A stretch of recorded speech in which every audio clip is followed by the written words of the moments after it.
As a result of me working the 12 steps, I start changing my life. I get so much peace and serenity from that, knowing where I came from.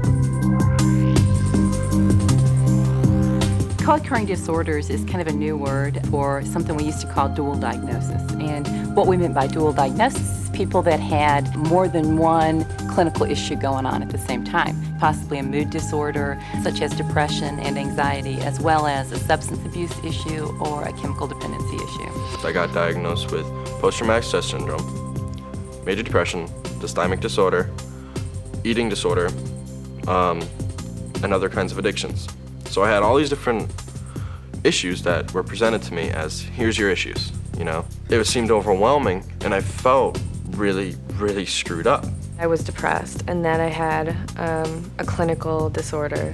And then every once in a while, I would get really, really upset with myself for using and for not being able to stop. And so it was kind of this cycle. It was two things kind of feeding off of each other.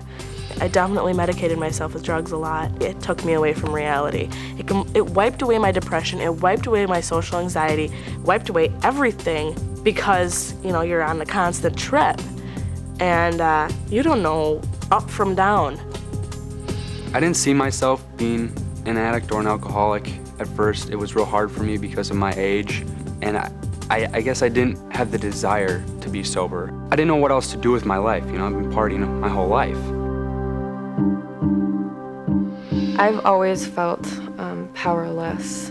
I loved the idea of drugs and alcohol giving me power. I would be angry and I'd be unhappy and I'd use drugs and they'd make me happy on the outside for a couple hours. But on the inside I was just still unhappy, and each time I used I got more and more hopeless. I was violent and angry, and people were scared of me because I was just off my rocker. And the thought was always in my head, maybe you should go to treatment, maybe you should try to ask for help.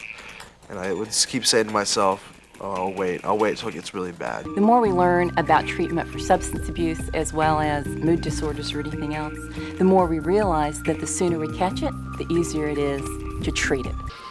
I was diagnosed with ADHD and ADD, and you know, never being able just to sit still, always kind of, you know, bouncing and you know, moving my legs, wanting to go to the next thing.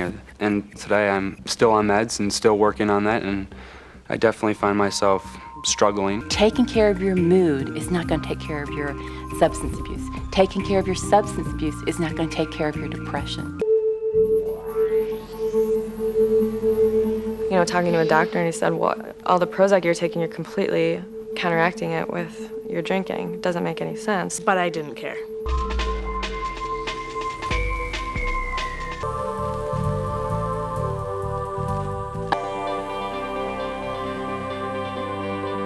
You know, there's a lot of stuff out there to do besides using, and you know, and it's not all about, you know, partying and getting high. The fun that you have is so much more meaningful because you know that, like, it's not induced by chemicals, you know? It's like real fun, like you really feel it. In recovery, I have the option of going to school if I want, I have the option of working if I want. I have the option of being single or being with somebody. I have choices. I can go where I want to go to.